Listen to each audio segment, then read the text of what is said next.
Imaginez ceci. Vous êtes témoin de l'acte de profanation de cadavres le plus honteux du monde antique.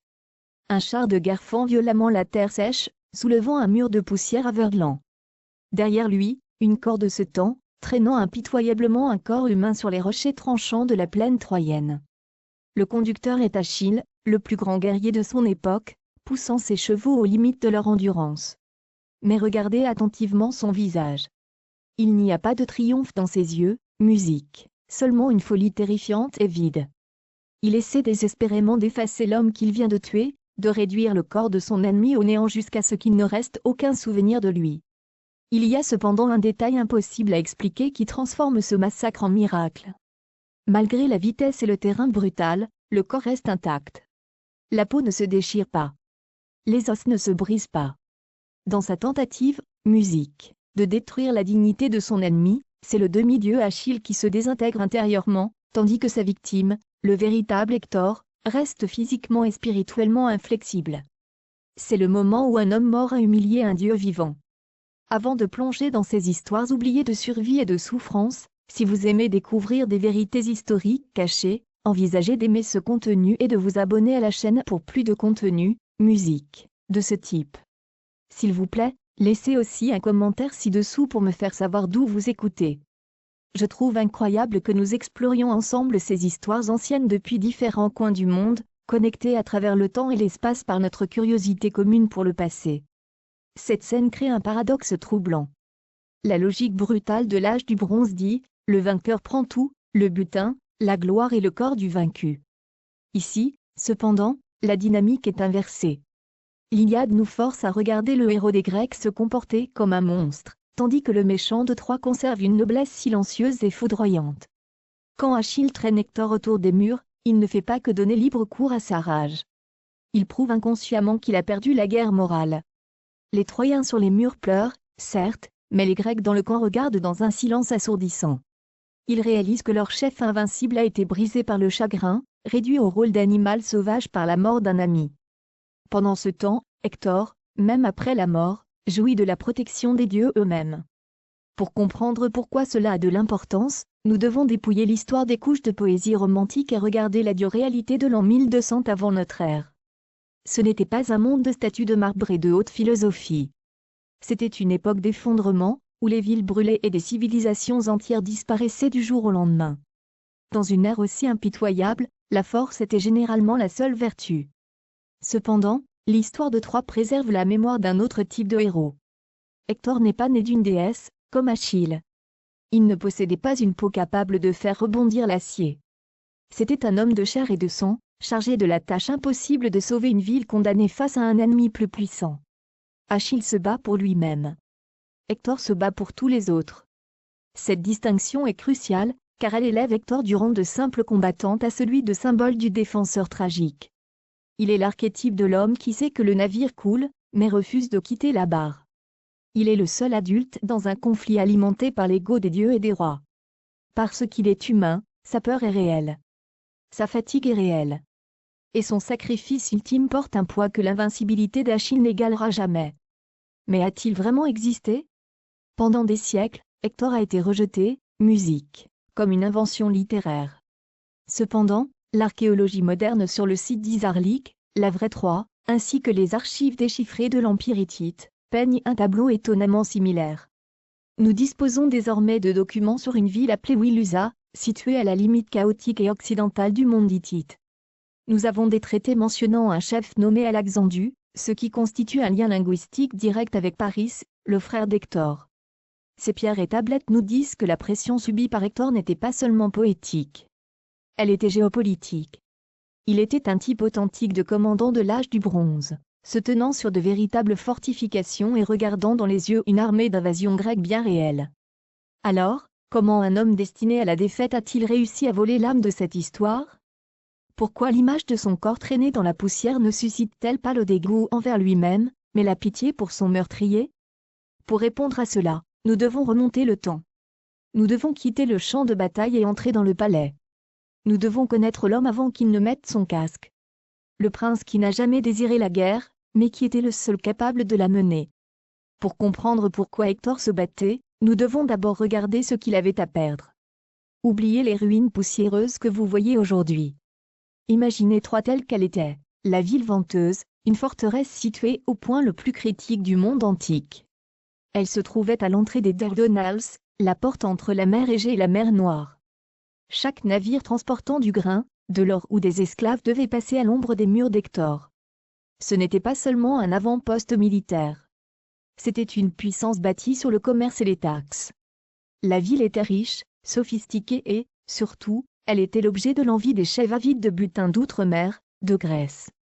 Mais la richesse apporte le danger, et ici le mythe de l'Iliade serre la main aux faits archéologiques concrets. Dans les archives de l'Empire hittite, une grande puissance à l'est de Troie, les historiens ont trouvé une tablette d'argile qui a tout changé. Elle est connue sous le nom de traité d'Alexandrie. Elle décrit un accord politique entre le roi hittite et le souverain d'une ville appelée Wilusa. Le nom Wilusa est linguistiquement identique à Élio, un autre nom de Troie. Et le souverain? Il s'appelait Alexandru. Cela sonne étonnamment proche du nom Alexandro, que portait le prince Paris dans l'épopée d'Homère.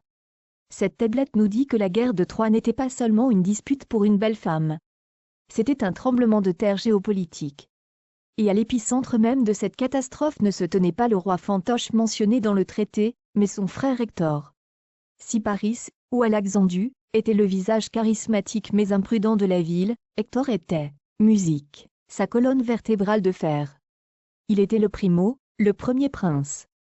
Alors que Paris s'occupait probablement des mariages diplomatiques qui ont finalement déclenché la guerre, c'est à Hector qu'incombait la tâche de faire face à la réalité pragmatique du gouvernement. Dans le monde antique, les devoirs d'un prince étaient triples: trancher les litiges, offrir des sacrifices aux dieux et commander l'armée. Hector est le seul personnage de l'Iliade que nous voyons accomplir scrupuleusement ces trois tâches. Ce n'est pas un commandant assoiffé de sang. C'est un homme d'État.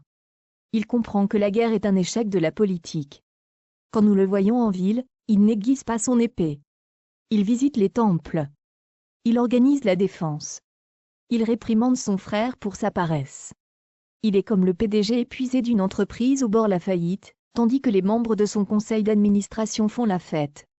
Ce contexte rend son personnage infiniment plus tragique. Hector n'a pas allumé l'incendie, mais il était le seul pompier capable de l'éteindre. Il savait mieux que quiconque que Troie affrontait des forces supérieures. Les Grecs mycéniens étaient une société militarisée, une culture glorifiant le pillage. Troie était une puissance défensive. La stratégie d'Hector, musique, ne concernait donc pas la conquête. Il s'agissait de survie. Il menait une guerre défensive contre une coalition d'agresseurs qui voulaient brûler sa maison jusqu'au sol. Et quelle maison c'était? Homère nous donne un aperçu déchirant de la vie domestique d'Hector pour montrer les enjeux. Nous le voyons non seulement comme un tueur, mais comme le mari d'Andromaque et le père d'un nourrisson, Casta et Annex. Il existe une scène célèbre où Hector tend les bras pour serrer son fils, mais l'enfant pleure, terrifié par le panache en crin de cheval sur le casque de son père. Hector ne se met pas en colère. Il rit. Il retire son casque. Il pose le symbole de la guerre et prend son fils dans ses bras. C'est un rare moment de pure tendresse dans un poème de carnage. Il nous rappelle que sous le bronze se cache un homme qui préférerait tenir son enfant plutôt qu'une lance. Mais les navires arrivent. 1000 navires, ce n'est pas une métaphore. C'est une force d'invasion alimentée par la cupidité et la soif de gloire. Lorsque la flotte grecque débarque sur les plages de la Troade, Hector doit, musique, remettre son casque. Il doit passer de prince doré d'une ville riche à sombre défenseur d'une forteresse assiégée. Le temps de la diplomatie est révolu. Le temps du tueur d'hommes est arrivé. Au moment où la quille du premier navire grec a heurté le sable de la Troade, le monde a changé. Dans les films, cela est souvent présenté comme une attaque glorieuse et rapide. L'histoire nous parle cependant de quelque chose de bien plus terrible. La guerre à l'âge du bronze n'était pas une danse. C'était une collision de métal lourd et de corps humains entassés. Quand les Grecs ont débarqué, ils n'ont pas apporté seulement la colère. Ils ont apporté une machine de guerre perfectionnée par des générations de raids. C'étaient les Vikings de l'ancienne Méditerranée. Lourdement blindés de plaques de bronze qui transformaient les hommes en chars d'assaut ambulants. Contre cette vague d'acier et de muscles se dressait Hector, menant une coalition d'alliés, musiques, divers, dont beaucoup ne parlaient même pas la même langue. C'est ici que commence vraiment la légende d'Hector. Pas dans le duel qui a mis fin à sa vie, mais au cours des 10 années douloureuses qu'il a passées à la protéger. L'Iliade a tendance à sauter le labeur fastidieux de la guerre pour se concentrer sur le point culminant. Mais pour le peuple de Troie, ces 10 années furent une apocalypse au ralenti. Le rôle d'Hector était impossible à porter. Il ne combattait pas seulement Achille. Il combattait l'économie du siège. Il devait gérer les réserves qui s'amenuisaient, apaiser la panique de la population civile et maintenir le moral des soldats qui savaient que l'ennemi était en supériorité numérique. Parlons de la violence. À cette époque, on ne tuait pas l'ennemi à distance avec un drone ou un fusil. Il fallait être assez proche pour sentir sa sueur et entendre son dernier soupir.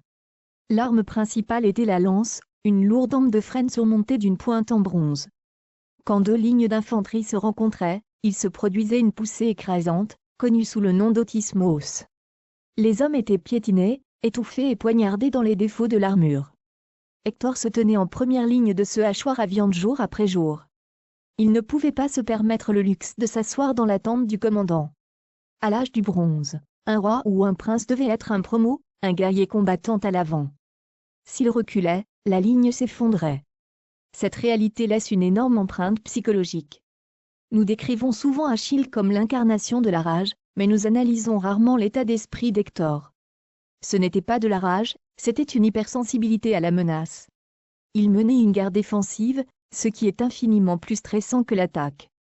En cas de bataille perdue, les Grecs pouvaient se replier sur leurs navires. Ils pouvaient rentrer chez eux. Hector n'avait nulle part où aller. Derrière lui se trouvaient les murs, et derrière ces murs, sa femme et son fils.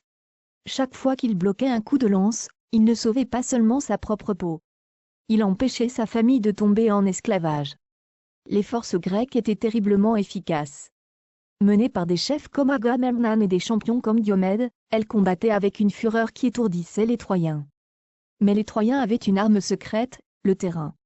La ville de Troie était construite sur une colline, conçue pour résister, musique, aux assauts. Hector a utilisé cela à son avantage, transformant la plaine du Scamandre en zone de mort. Il refusait aux Grecs l'encerclement total de la ville. Il menait des sorties, des contre-attaques rapides et brutales visant à brûler les navires grecs et à couper leurs lignes de ravitaillement. Ce n'était pas la défense passive d'un lâche. C'était la défense agressive d'un tacticien désespéré. Cependant, l'arrivée des Myrmidons a changé cet équilibre des forces. C'étaient les soldats de choc d'élite d'Achille. Disciplinés, rapides et apparemment immunisés contre la peur. Quand ils entraient au combat, les lignes troyennes se brisaient souvent. Musique. C'est précisément dans ces moments d'effondrement imminent que se révélait la véritable force d'Hector. Ce n'était pas de la magie. C'était sa présence. Il se jetait dans la brèche, unifiant ses hommes non par des promesses, musique, d'or, mais en leur rappelant ce qu'ils défendaient. Il est devenu l'étendard vivant de Troie. Mais au fond de lui, il savait qu'il colmatait les trous d'un barrage qui devait finir par céder. Les ennemis étaient trop nombreux, et leur champion, Achille, attendait dans les coulisses comme une tempête se rassemblant à l'horizon. Alors qu'Hector saignait dans la poussière de la plaine du Scamandre, tenant la ligne contre des forces supérieures, où était le grand champion des Grecs? Où était Achille? Il était assis dans sa tente, jouait de la lyre et refusait de combattre. Pourquoi? Parce qu'il s'était senti offensé. Le roi grec Agamemnon l'avait insulté et lui avait pris sa prise de guerre, une femme nommée Briséie. Ainsi, dans un accès de bouderie divine, Achille a décidé de laisser mourir ses propres compatriotes, juste pour avoir gain de cause. C'est cela l'homonie, la colère dont chante Homère. Ce n'est pas une colère héroïque. C'est une crise de colère égoïste et narcissique. Comparez cela avec Hector. Hector connaît la prophétie. Il sait que Troie est destinée à tomber. Il a entendu les murmures disant qu'il ne survivrait pas à cette guerre. Un homme rationnel guidé par l'instinct de conservation aurait fui. Il aurait pris sa femme et son enfant, s'échappant par la porte arrière vers les montagnes de l'Ida. Mais Hector reste. C'est ce que les érudits appellent le fatalisme héroïque. Musique, c'est la décision d'agir avec droiture même lorsque le résultat s'avérera certainement catastrophique. Achille se bat parce qu'il veut qu'on se souvienne de lui pour toujours. Hector se bat parce que s'il ne le fait pas, sa femme deviendra esclave et son fils sera jeté du haut des murs. Voilà pourquoi Hector parle si fort à l'esprit moderne. Nous ne pouvons pas nous identifier, musique, un demi-dieu qui a été plongé dans le Styx et ne peut être blessé. C'est un fantasme de super-héros. Mais nous pouvons nous identifier à un homme qui est terrifié, épuisé et sait que les chances sont contre lui, et qui pourtant saisit son bouclier. C'est la définition du courage. Le courage n'est pas l'absence de peur. C'est sa maîtrise. Achille ne connaît pas la peur parce qu'il est presque indestructible. Ce n'est pas de la bravoure. C'est juste de la physique. Hector est brave parce qu'il est fragile.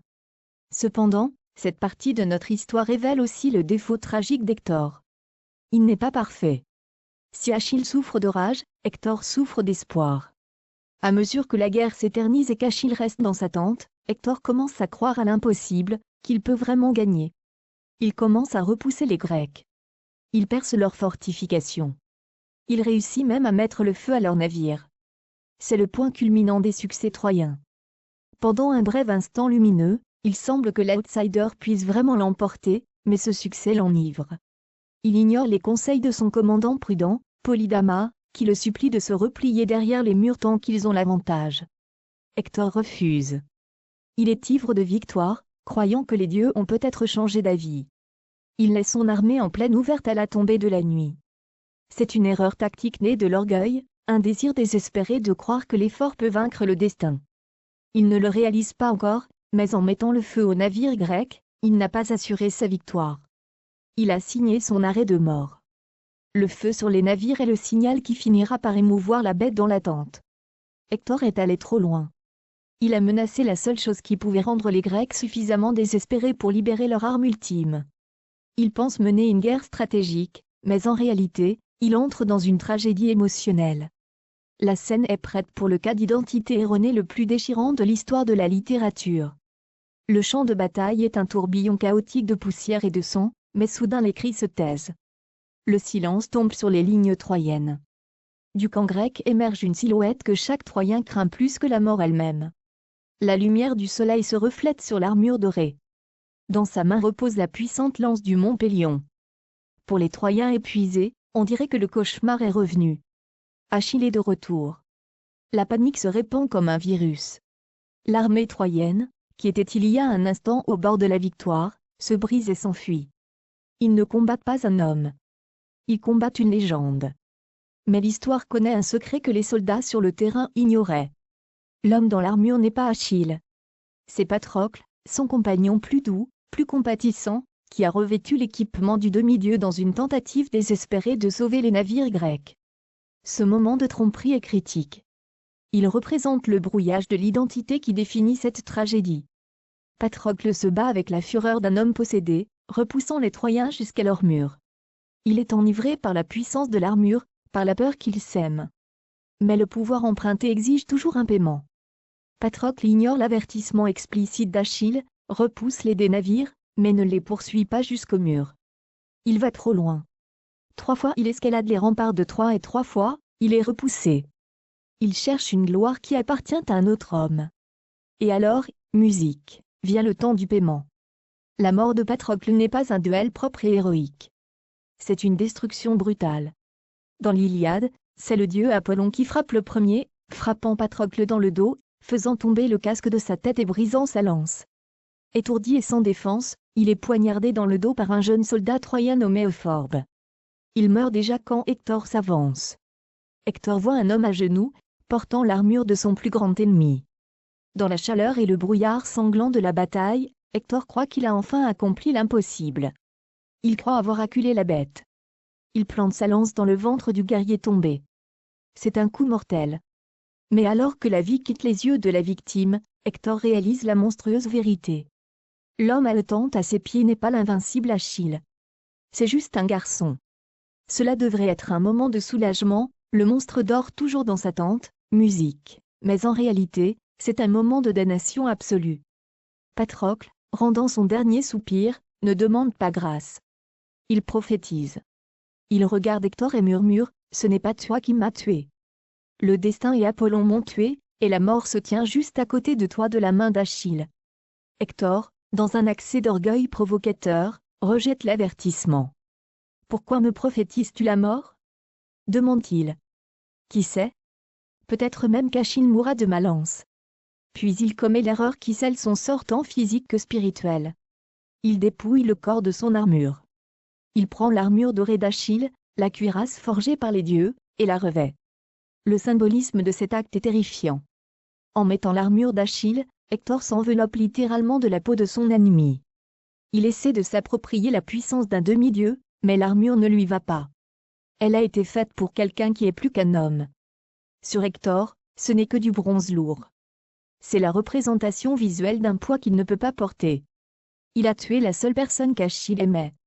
Il a réveillé l'ours qui dormait, et qui plus est, il lui a volé sa peau. Les nouvelles se répandent rapidement entre les lignes. Un messager court vers la tente où, musique, est assis Achille. Le message est simple, mais il brise le monde, Patrocle est mort. Le chagrin d'Achille est si violent, si inhumain, que sa mère, la déesse marine Thétis, entend ses cris au fond de l'océan. Le meni, cette colère mesquine pour une fille, s'évapore instantanément. Elle est remplacée par quelque chose de beaucoup plus froid et plus dangereux, le vide. Achille a perdu son lien avec l'humanité. Il ne se bat plus pour la gloire. Il ne se bat plus pour la Grèce. Il se bat pour remplir le trou noir dans sa poitrine avec du sang troyen. Hector pensait avoir tué une ombre. Au lieu de cela, il vient de réveiller les ténèbres. Quand Achille retourne sur le champ de bataille, il n'arrive pas en tant que soldat. Il arrive en tant que force destructrice. Il refuse de manger. Il refuse de laver le sang de Patrocle de ses mains. Il ne s'intéresse plus aux règles de la guerre, aux rançons ou à l'honneur. Il veut infliger de la douleur au monde lui-même. L'Iliade décrit sa folie non pas comme une manœuvre militaire, mais comme une catastrophe naturelle. Il massacre tant de Troyens qu'il obstrue littéralement de cadavres le cours du fleuve Scamandre. L'eau devient rouge. Le courant s'arrête sur un barrage de chair humaine. Le dieu du fleuve lui-même se lève pour combattre Achille, dégoûté par ce carnage. Telle est l'ampleur de la menace. Nous ne sommes plus dans le domaine des hommes. Nous assistons à un déséquilibre cosmique. Face à cette vague de violence surnaturelle, l'armée troyenne se disperse. Ce sont des vétérans endurcis, des hommes qui ont tenu la ligne pendant 10 ans, mais maintenant ils se brisent. Pris de panique, ils foncent vers les portes de la ville, désirant désespérément s'abriter derrière les murs de pierre. Ils sont comme des feuilles emportées par un ouragan. Le roi Priam garde la porte ouverte, criant à ses hommes de se dépêcher, terrifié qu'Achille ne pénètre par l'ouverture et ne saccage la ville en un clin d'œil. Et puis les lourdes portes en chêne claquent. Les verrous sont tirés. La ville est coupée. Mais un homme est resté dehors. Hector. Il se tient seul devant la porte C. Le silence qui suit le claquement des portes est assourdissant. Pourquoi? Pourquoi est-il là? Pourquoi n'a-t-il pas couru à l'intérieur avec les autres? C'est le moment psychologique le plus important de sa vie. Ce n'est pas seulement le courage qui le retient là. C'est une culpabilité écrasante. Rappelez-vous, c'est l'ordre d'Hector qui a fait rester l'armée dans la plaine la nuit précédente. C'est son orgueil qui les a exposés à ce massacre. Polydama l'avait averti, et Hector l'a ignoré. Maintenant, il sent qu'il ne peut pas regarder dans les yeux les veuves et les orphelins à l'intérieur de la ville. La conscience devient son piège. Il est paralysé par le poids de ses propres erreurs. Dans son esprit se déroule un dialogue terrifiant. Nous le voyons débattre avec lui-même. Il pense à essayer de faire entendre raison à Achille. Il s'imagine enlevant son casque, posant sa lance et offrant le retour d'Hélène et de tous les trésors de Troie pour mettre fin à la guerre. Il veut désespérément négocier. Mais ensuite, il regarde le nuage de poussière qui approche. Il réalise que ce qui vient vers lui est au-delà de la raison. Il me tuera nu, comme si j'étais une femme, pense Hector. Il n'y a plus de place pour la diplomatie. Il ne reste que la lance. C'est la solitude ultime. Au-dessus de lui, sur les murs, son père Priam et sa mère Écule pleurent, s'arrachent les cheveux gris, le suppliant d'entrer. « Hector, mon enfant, n'attends pas cet homme seul !» crie Priam. Mais Hector ne peut pas bouger. Il est coincé entre le monstre devant lui et la honte derrière lui. Il sait qu'entrer dans la ville signifierait admettre son erreur, admettre sa défaite. Il choisit donc la seule option qui reste au héros tragique, rester sur place, musique, et mourir. Mais alors la réalité frappe. Achille arrive. Il brille comme une étoile, comme Sirius, le chien d'Orion, présage de fièvre et de peste. La brillance physique même d'Achille, l'éclat métallique de son armure forgée par un dieu, frappe un air primitif chez Hector. Et dans un moment qui le rend plus humain que n'importe quel autre héros de la mythologie, Hector craque. Le défenseur de Troie, le roc de son peuple, se retourne et s'enfuit. musique, ce n'est pas de la lâcheté. C'est l'impératif biologique d'un mortel rencontrant un dieu. C'est la réaction, musique, fuit. Pendant 3 tours autour des murs de Troie, Hector court. C'est un scénario de cauchemar. L'homme le plus rapide sur Terre poursuit quelqu'un chargé d'une lourde armure et d'un chagrin encore plus lourd. L'armée grecque regarde en silence. Le peuple troyen regarde avec horreur. C'est une chasse. Mais même dans la fuite, Hector est humilié. Il est forcé de courir devant les lieux de son enfance, le figuier, les sources où les femmes lavaient le linge en temps de paix. Toute sa vie, son bonheur passé, défile devant ses yeux alors qu'il court vers sa fin. Il fuit la mort, mais il fuit en rond. Il n'y a nulle part où aller. Pendant 3 tours autour de la citadelle, la poursuite continue. C'est un spectacle qui arrête la guerre elle-même. Des milliers de soldats se tiennent immobiles, regardant 2 hommes courir jusqu'à ce que leurs poumons brûlent et que leurs jambes tremblent. Mais les dieux, regardant d'en haut depuis l'Olympe, commencent à s'ennuyer. Zeus pèse les destins des 2 hommes sur ses balances d'or. Le plateau d'Hector descend vers le monde souterrain. Le verdict est tombé. Apollon, qui soutenait les forces d'Hector, le quitte silencieusement. La protection est levée. Hector est maintenant complètement seul. Mais il ne suffit pas aux dieux de le laisser simplement mourir. Ils doivent d'abord lui donner un faux espoir. La déesse Athéna, favorisant Achille, descend sur le champ de bataille. Elle prend la forme de Déiphobe, le frère préféré d'Hector. Elle apparaît aux côtés du prince épuisé, musique, et sa voix est posée et rassurante. « Mon frère, ment-elle, tenons bon et affrontons-le ensemble. » Imaginez la vague de soulagement dans le cœur d'Hector. Après 10 ans à porter le poids de Troie tout seul, il pense enfin avoir de l'aide. Il s'arrête de courir. Il se retourne pour faire face au monstre. Sa poitrine se soulève, et le courage revient grâce à la présence de son frère. Il regarde Achille, l'homme qui est devenu moins humain et plus animal, et tente une dernière fois d'en appeler au code de la civilisation. Il propose un marché: « Si je te tue, je retirerai ton armure, mais je rendrai ton corps aux Grecs. Promets-moi de faire de même. » La réponse d'Achille est l'une des répliques les plus glaçantes de la littérature. Il foudroie Hector du regard sous son casque et grogne: « Ne me parle pas de marché. Il n'y a pas de pacte fiable entre les hommes et les lions, ni les loups et les agneaux n'ont un cœur d'un même esprit. » À ce moment, la distinction est absolue. Hector est un homme essayant de négocier les conditions de sa propre mort avec dignité. Achille est un prédateur qui ne reconnaît aucune loi autre que la faim. Le combat commence. Achille lance sa puissante lance le premier. Hector, vigilant et désespéré, esquive. La pointe en bronze vole au-dessus de son épaule et se plante dans le sol. Hector crie de triomphe. Il pense que le guerrier divin a gâché sa seule chance. Il lance sa propre lance, frappant Achille en plein centre du bouclier. Mais le bouclier a été forgé par Héphaïstos. Il ne, musique, se brise pas.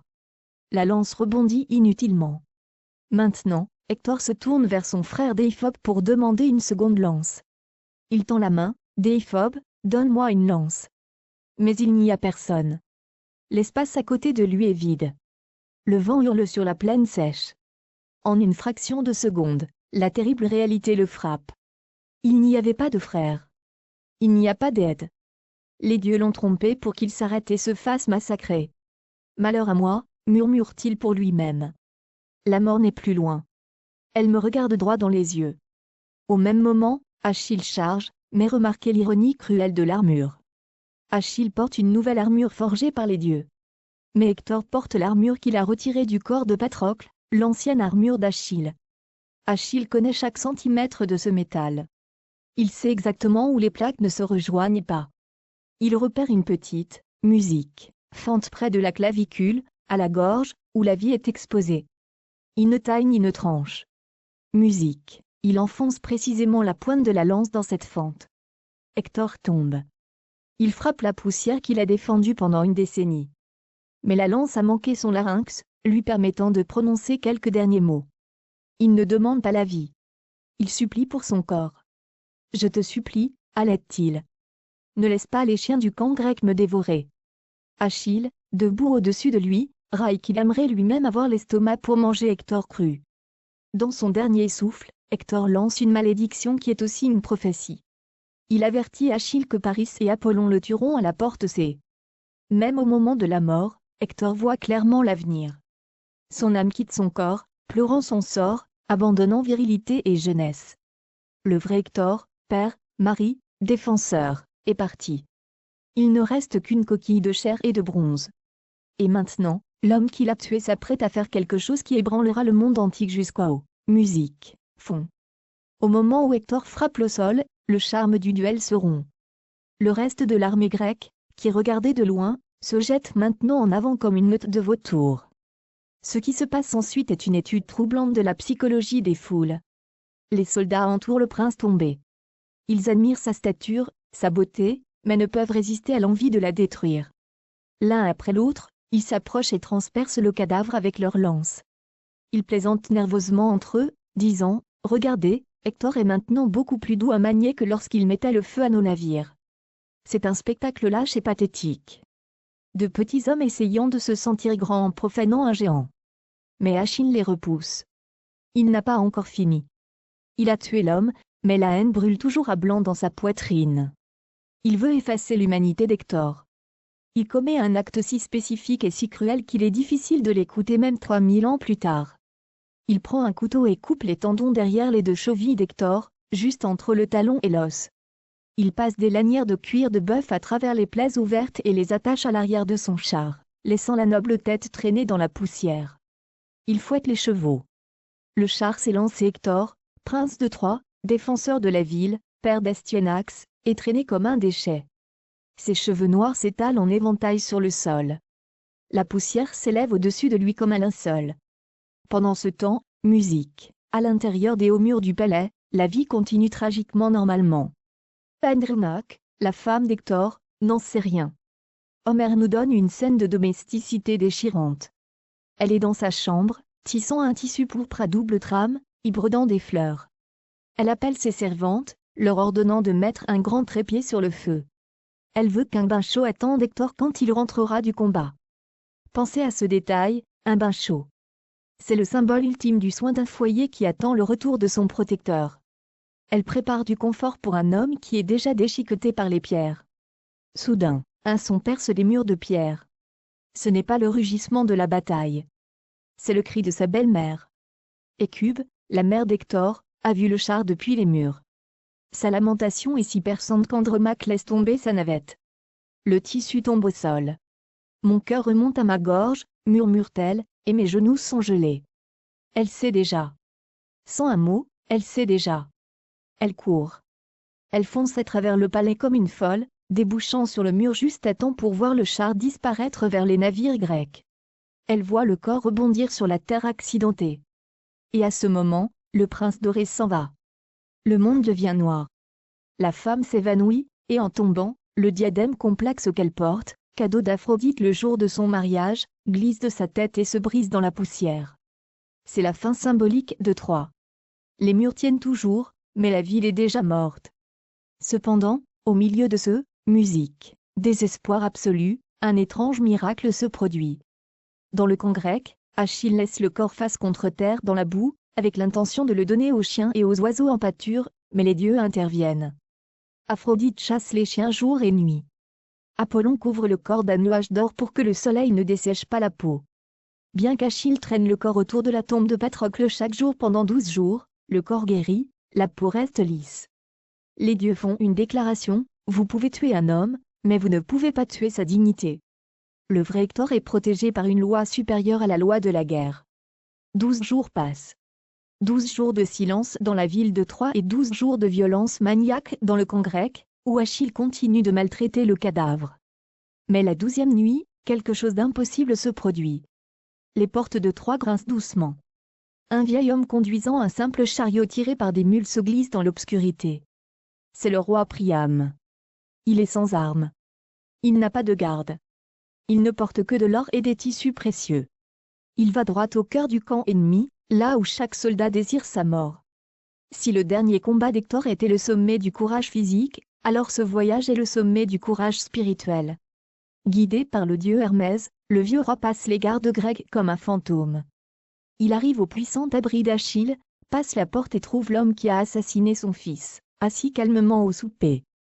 Ce qui se passe ensuite est une scène si profonde qu'elle est devenue l'étalon hors du pardon dans la culture occidentale. Priam n'attaque pas. Il ne crie pas. Il s'agenouille. Le roi de Troie, souverain de l'Orient, tombe à genoux et entoure de ses bras les genoux d'Achille. Il prend les mains qui sont encore tachées du sang d'Hector, les mains qui ont massacré ses enfants, et les embrasse. Homère écrit ce dialogue avec une précision douloureuse. Priam regarde le tueur et murmure, « Souviens-toi de ton père, ô Achille. Il est vieux comme moi, mais au moins il entend que tu es vivant, et il se réjouit. Moi, je n'ai pas cet espoir. J'ai enduré ce que personne d'autre sur terre n'a jamais fait. J'ai porté à ma bouche les mains de l'homme qui a tué mon fils. » L'effet sur Achille est immédiat et dévastateur. Le souvenir de son propre père, Pélée, frappe sa rage comme la foudre. Il regarde le vieil homme en pleurs et, pour la première fois, il ne voit pas un Troyen. Il voit le reflet de son propre père, qui le pleurera bientôt. Le Meni, cette rage surnaturelle et inextinguible qui a alimenté toute l'histoire, disparaît soudainement. Elle est remplacée par une vague de chagrin humain. Achille repousse doucement le vieil homme, non pas avec colère, mais dans une tristesse partagée.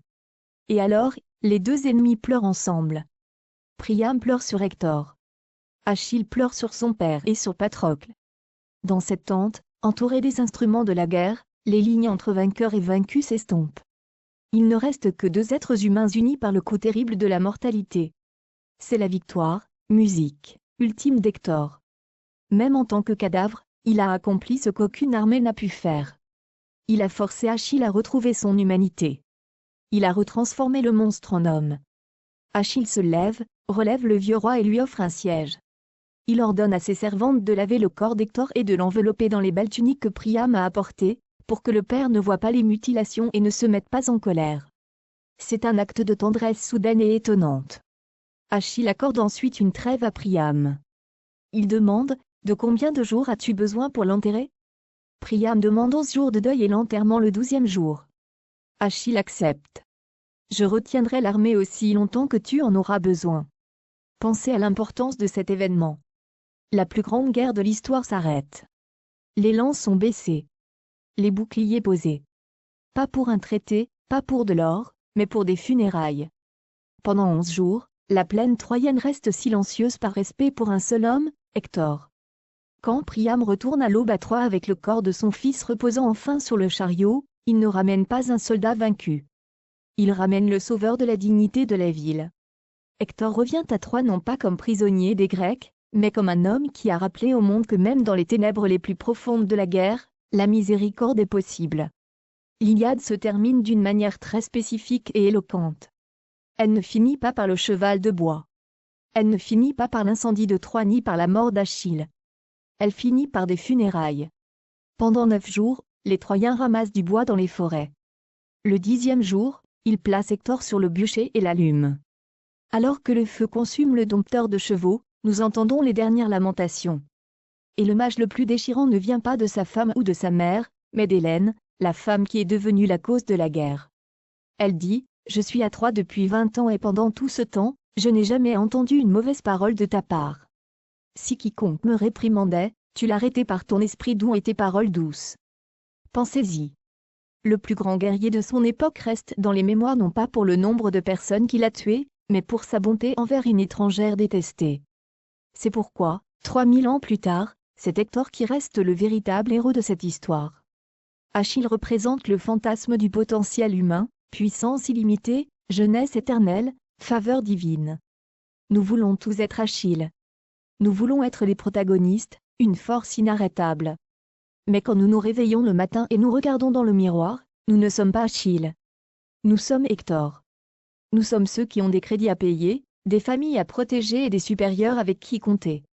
Nous sommes ceux qui doivent nettoyer le désordre fait par les paris de ce monde, des gens imprudents, prétentieux et chaotiques.